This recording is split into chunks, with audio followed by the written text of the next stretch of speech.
to keep track of our broadcasts.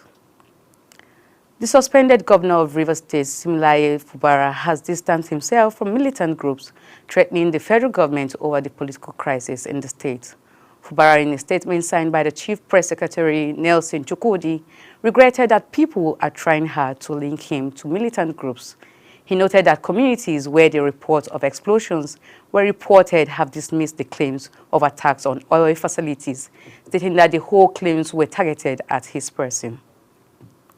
Ahead of the 2027 general election, the recently formed broadcast-based coalition of opposition leaders says it is in the verge of reaching a final consensus on its structure and modus operandi.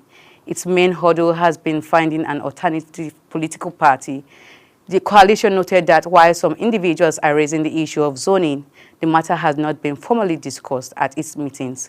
It added that at this stage of negotiation, the main focus is around getting leaders to agree to work together ahead of the upcoming election. The Federal Airport Authority of Nigeria says it has temporarily shut the Samuel Ladoke Akintola Airport, Ibadan, Oyo State, to facilitate extensive upgrade works to enhance infrastructure and operational standard. FAAN, in a statement signed by the Director of Public Affairs and Consumer Protection, Obiageli Ora, stated that the federal government has approved the closure which become necessary to enable the execution of critical improvements at the airport.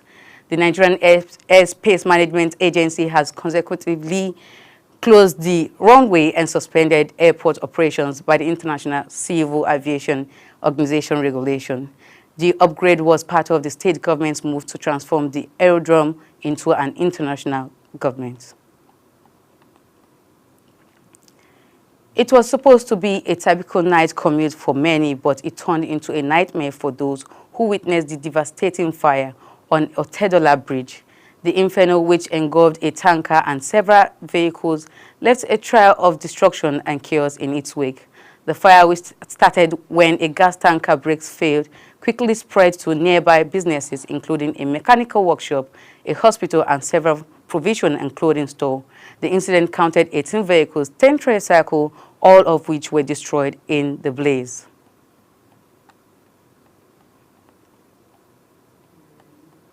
And in business, following the Dangote Petroleum Refinery suspension of the sale of petroleum products in Naira, some filling stations have started stockpiling premium motor spirit, otherwise known as petrol.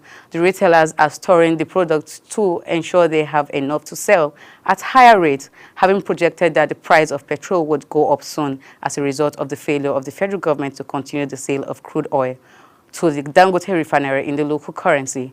However, the Independent Petroleum Marketers Association of Nigeria warned these retailers to stop panic buying as they may run into heavy losses.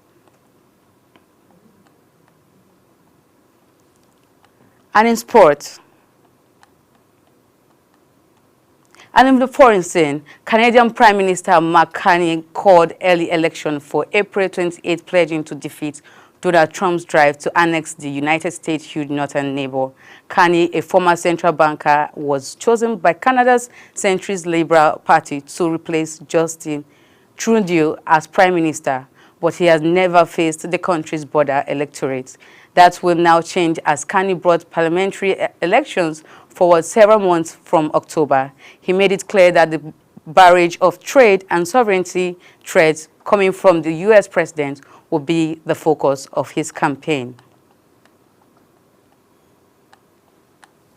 And in sports, Raul Jimenez scored twice as Mexico snatched a last-gasp 2-1 victory over Panama to win the CONCACAF Nation League for the first time. Stadium Mexico wins was tinged with controversy, though, with the final halted by match officials in closing minutes due to homophobic chanting from Mexicans. And that's it on News Brief. I am Ogochukwu Mobno. Do stay with us.